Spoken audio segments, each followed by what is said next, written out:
Hello दोस्तों, खुद वो बदलाव बनिए जो आप इस दुनिया में देखना चाहते हैं। वेलकम टू लेट्स रिक्रिएट, जहां हम आपके छोटे से छोटे कॉन्सेप्ट को क्रिएट करेंगे एक अलग अंदाज में। तो टुडेज अवर रिक्रिएशन इज, देखिए जैसा कि आपको पता है, हमने हिमाचल प्रदेश की झीलें पढ़ रहे हैं। हमने झीलों में कौन कौन सी डिस्ट्रिक्ट कवर कर दी है? चंबा, लाहौल एंड स्पीति, किन्नौर, सिरमौर, शिमला, सिरमौर, उसके बाद बिलासपुर। ये हमने सारी की सारी डिस्ट्रिक्ट कवर कर दी है। हमने देख लिया है कि यहाँ पर कौन कौन सी झीलें हैं और उनसे इंपॉर्टेंट तथ्य भी हमने देख लिए हैं। तो देखिए, लेक्स दो तरीके से होती है। एक होती है प्राकृतिक लेक्स, यानी वो लेक्स जो प्रकृति ने हमें दी है। दूसरी होती है आर्टिफिशियल लेक, जो मनुष्य द्वारा बनाई जाती है। उसके बाद ये हमारा लेक्चर नंबर 1 था, जिसमें हमने ओवरव्यू देखा था कि किस प्रकार से हिमाचल प्रदेश में लेक का डिस्ट्रीब्यूशन है। उसके बाद देखिए, अब हमने क्या कर दिया है, हमने कर दिया अपना चंबा, लाहौल एंड स्पीति भी हमने कर दिया है, हमने किन्नौर कर दिया है, हमने शिमला कर दिया है, हमने सिरमौर कर दिया है, उसके बाद हमने बिलासपुर कर दिया है। और अब आज बारी है मंडी डिस्ट्रिक्ट की। सोलन से एज सच अभी तक कोई पेपर में पूछी जाने वाली लेक नहीं आई है, तो अब हम मंडी डिस्ट्रिक्ट करेंगे, जो मोस्ट इंपॉर्टेंट डिस्ट्रिक्ट है लेक के मामले में। यहाँ से लेक से बहुत सारे सवाल आते हैं। तो चलिए अब हम करेंगे आज कौन सी, अपनी मंडी डिस्ट्रिक्ट को। तो देखिए, अगर हम मंडी डिस्ट्रिक्ट का लार्ज व्यू में मैप देखें तो मंडी डिस्ट्रिक्ट का लार्ज व्यू में कुछ मैप इस तरीके से है, और इसके चारों तरफ पड़ोसी जिले देखें तो वो कुछ इस तरीके से है। तो देखिए हम क्या पाते हैं, कितने जिलों के साथ ये अपनी सीमा जो साझा करता है। अगर हम देखें तो कांगड़ा एक, उसके बाद हमीरपुर, बिलासपुर, सोलन, शिमला और कुल्लू, ये रही हमारी मंडी जिले की बाउंड्री। तो हम देख रहे हैं कि ये 6 जिलों के साथ क्या करता है, अपनी सीमा साझा करता है। तो सबसे पहला सवाल यहीं से बन जाता है कि जो मंडी है वो कितने जिलों के साथ अपनी सीमा साझा करता है। तो आंसर क्या होगा? 6। मंडी और कांगड़ा दो ऐसे जिले हैं हिमाचल प्रदेश में जो 6 जिलों के साथ सीमा साझा करते हैं। तो हमारे पास मंडी और कांगड़ा में इस मामले में स्टार लग जाता है, क्योंकि ये क्या है, मंडी और कांगड़ा दो ऐसे जिले हैं जो 6 अन्य जिलों के साथ सीमा साझा करते हैं। तो हमने मंडी की लोकेशन देख ली अपने हिमाचल प्रदेश के मैप में, और बड़े व्यू में भी देख ली। अब देखिए, अब देखते हैं मंडी के कुछ इंपॉर्टेंट प्लेस जिनके बारे में हमें पता होना चाहिए। अगर हमें मैप की समझ होगी तब हम झीलों को आसानी से समझ लेंगे। तो देखिए, ये रहा मंडी में कुछ इंपॉर्टेंट प्लेसेस। तो देखिए, यहाँ तत्तापानी, यहाँ पर आपको पता है शिमला के साथ बाउंड्री टच करती है, यहाँ को सोलन हो गया, तो ये तत्तापानी। उसके बाद ये करसोग, उस पर आ जाता है चचियोट, रिवालसर पवित्र स्थान, घूमने वाला स्थान, यहाँ पर पर्यटक आते हैं, पंडोह, उसके बाद मंडी टाउन, पराशर में आपको पता होगा मंदिर है, फिर जोगिंदर नगर। तो देखिए, हमने देख लिया कि अब हमें पता चल गया है कि जो जोगिंदर नगर है वो मंडी के उत्तर में स्थित है, और जो तातापानी है वो मंडी के दक्षिण में स्थित है, और मंडी जो टाउन है वो सेंटर जैसे में स्थित है। ठीक है, इससे हमारे को थोड़ी सी लोकेशन पता चलेगी। जब भी हम लेक पढ़ेंगे तो क्या पढ़ेंगे, हम पंडोह का नाम सुनेंगे, हम रिवालसर का नाम सुनेंगे, हम पराशर का नाम सुनेंगे। तो हमारे को पोजीशन से थोड़ा सा पता चल जाएगा कि अगर हम पराशर की बात कर रहे हैं तो हम कुल्लू की बाउंड्री के साथ वाली एरिया की बात कर रहे हैं, पंडोह की बात कर रहे हैं तो मंडी के थोड़ी दूरी की बात कर रहे हैं, रिवालसर की बात कर रहे हैं वो तो वैसे हो गया कि वो मंडी से थोड़ी दूरी की बात कर रहे हैं, हम चचियोट की बात कर सकते हैं, करेंगे हम जब हम लेक करेंगे। तो देखिए, चलते हैं। तो देखिए, मंडी में क्या है, नेचुरल लेक्स कितनी, 7, और आर्टिफिशियल लेक कितनी है, कृत्रिम झीलें 1। तो देखिए, ये 7 वो लेक है जो अब तक पेपर में आई है। तो सबसे पहले होगी रिवालसर, पराशर, कुमारवाह, कुंत भयोग, कालासर, सुखसार, मछियाल लेक। तो ये हमारे पास कुंत भयोग है, कुंत भयोग, ठीक है, कुंत भयोग। तो ये होगी हमारे पास कितनी, प्राकृतिक झीलें 7, और कृत्रिम झीलें कितनी होगी, 1। कौन सी, पंडोह झील। तो देखिए, यहाँ पर एक स्टार लगाने वाली बात मछियाल झील में है, क्योंकि एक मछियाल झील हमारी कांगड़ा में भी हमारे को बुक्स में देखने को मिलती है। अगर हम बात करें जगमोहन बलोकरा जी की बुक की, तो उसमें मछियाल जो है वो लिखा है उन्होंने मंडी के लिए, और जो मछियाल लिखा है उन्होंने कांगड़ा के लिए। तो देख लीजिए, तो हम मछियाल झील की बात कर रहे हैं। अगर आपको पता हो इसके बारे में ज्यादा तो आप कमेंट बॉक्स में अपना आंसर दे सकते हैं। तो देखिए, ये रही हमारी सारी की सारी झीलें। तो ये हमारे पास, अगर हमने देखी, यहाँ पर कौन सा इलाका था, अगर हम देखें, ये जोगिंदर नगर वाला इलाका है। जोगिंदर नगर के पास हमारी मछियाल झील, उसके बाद आ जाते हैं पराशर, ये हमारे पास पराशर एरिया था, तो पराशर झील, पंडोह के पास पंडोह झील, उसके बाद आ जाता है यहाँ पर रिवालसर के आस पास देखिए, रिवालसर, कालासर, सुखसार, कुंत भयोग, ये हमारे पास 4 की 4 झीलें रिवालसर के आसपास दिखने को मिलती है हमें। ठीक है, चचियोट में के पास आ जाती है हमारे पास एक कुमारवाह झील। ठीक है, तो हमारे को क्या पता चल गया कि जो ये हमारी आर्टिफिशियल लेक हो जाती है, बाकी हमारी नेचुरल लेक हो जाती है। नेचुरल लेक में से 4 जो है हमारी वो रिवालसर के आसपास ही है।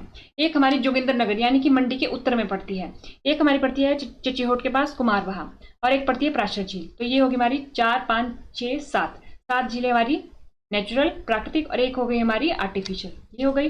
अब इनके बारे में कुछ इंपॉर्टेंट पॉइंट देख लेते हैं जो आज तक पेपर में पूछे गए हैं। सबसे पहले बारी आती है रिवाल्सर की। तो देखिए इसे क्या बोला जाता है, ग्रुप ऑफ आइलैंड। क्या बोला जाता है इसे, ग्रुप ऑफ आइलैंड है।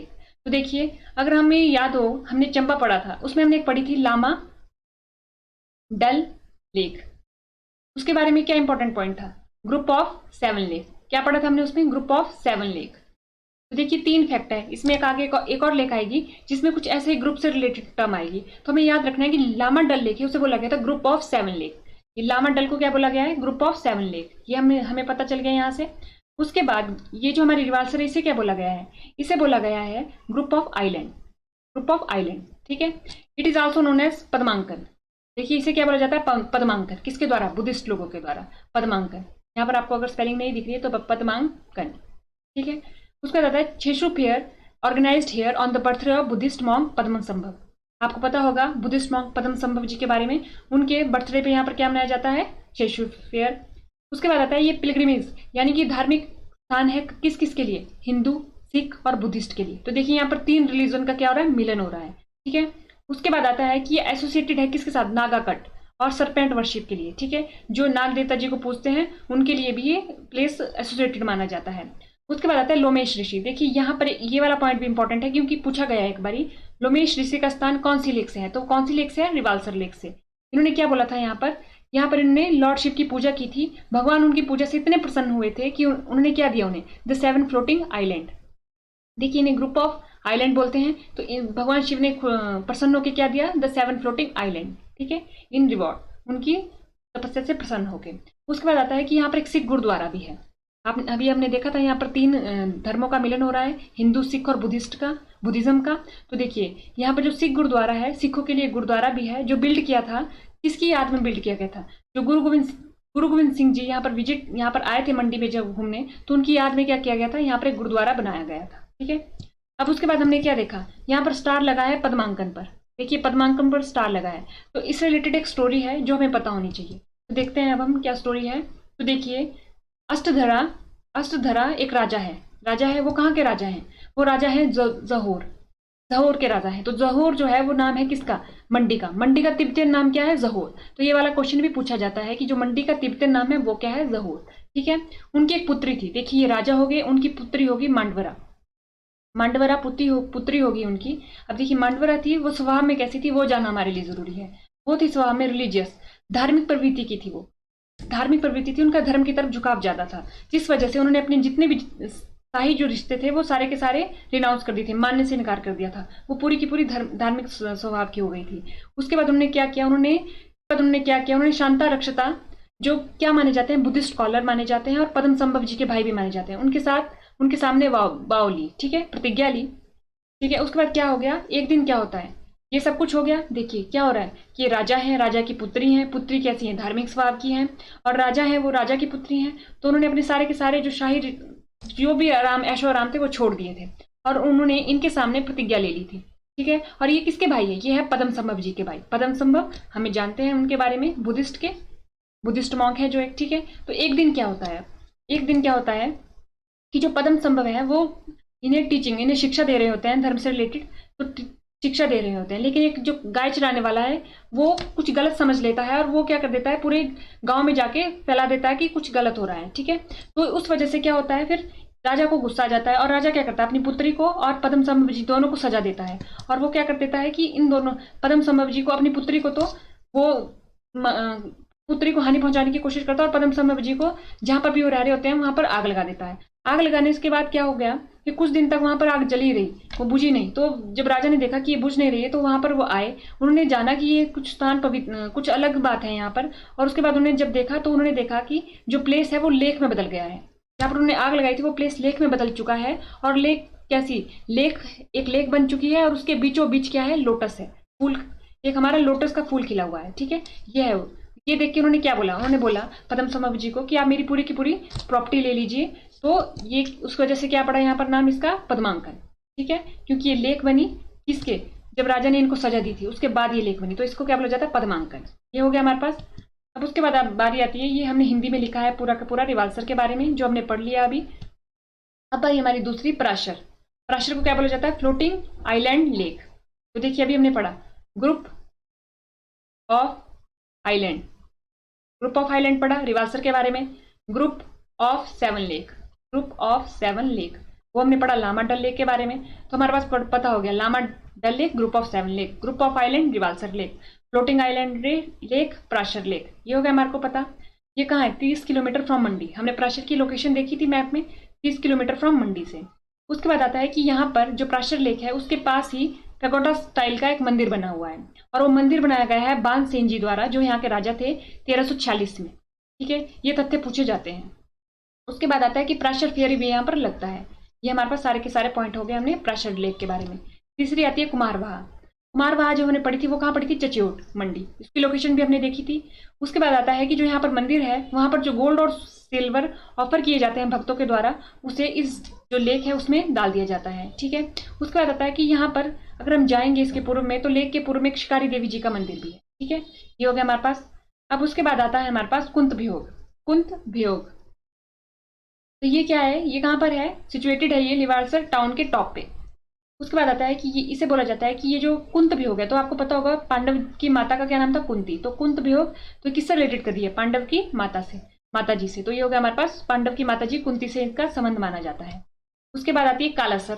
कालासर भी हमने देखा था रिवाल्सर टाउन के आसपास ही है, इसके बारे में भी यही पॉइंट। सुखसर, उसके बाद हमने ये भी रिवाल्सर टाउन के आसपास ही है। बस आपको ये पता चलना है कालासर सुखसर की ये है कहाँ पर? मंडी में है, क्योंकि अभी जब हम कुल्लू पढ़ेंगे तब कंफ्यूजन स्टार्ट हो जाती है। तो हमें याद ध्यान रखना है कालासर सुखसर।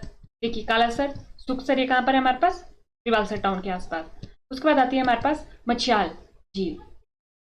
मछियाल झील की बात करेंगे तो ये लो एल्टीट्यूड पे स्थित झील है। ठीक है, कहाँ पर? जोगिंदर नगर मंडी टाउन में। ये हो गया हमारे पास पहला पॉइंट। अब उसके बाद आता है कि ये पवित्र झील है। पवित्र झील है, किससे जुड़ी है ये? मच्छिंद्रनाथ या मत्स्य अवतार, किसके? लॉर्ड विष्णु के। देखिए लॉर्ड विष्णु है, उन्होंने उनके कई अवतार माने जाते हैं, उनमें से एक अवतार है मच्छिंद्रनाथ, और उसे क्या बोला जाता है? मत्स्य अवतार।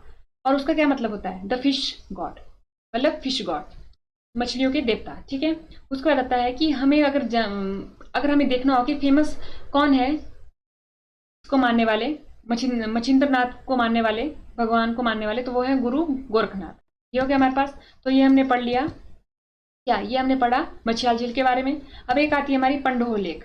पंडोह लेक के बारे में पढ़ेंगे। तो ये कहाँ है? 14 किलोमीटर है, कहाँ से? मंडी टाउन से। और कौन से रोड पे है ये? मंडी कुल्लू NH3 पे। उसका ये बोला जाता है कि जो इसमें पानी है वो कहाँ से लाया गया है? सतलुज के पानी को क्या किया गया है? व्यास रिवर के पानी को सतलुज में मिलाया गया है। व्यास नदी के पानी को सतलुज की ओर मोड़कर इसका निर्माण किया गया है। व्यास नदी का पानी था, उसको सतलुज की ओर मोड़ा और उसके बाद इसका निर्माण किया गया है। ठीक है, अब उसके बाद आते हैं ये मछियाल के बारे में हिंदी में हमने लिखा है। योगी मच्छिंद्रनाथ के प्रसिद्ध शिष्यों में से एक थे गुरु गोरखनाथ जी। ये हमें पता होना चाहिए कि कौन थे? गुरु गोरखनाथ जी। इन गुरु का नाम चेंज करके दिया जा सकता है पेपर में। तो हमारे को ये भी पता होना चाहिए कि मछली के देवता जो विष्णु भगवान है उनका कौन सा अवतार था? ये मच्छिंद्रनाथ या मत्स्य अवतार, ये हमारे को पता होना चाहिए। तो आज के लेक्चर में हमने क्या देखा? आज के लेक्चर में हमने देखा मंडी में पाई जाने वाली नेचुरल एंड मैनमेड लेक। तो आज के लेक्चर में इतना ही। थैंक यू एंड देखते रहिए लेट्स रिक्रिएट।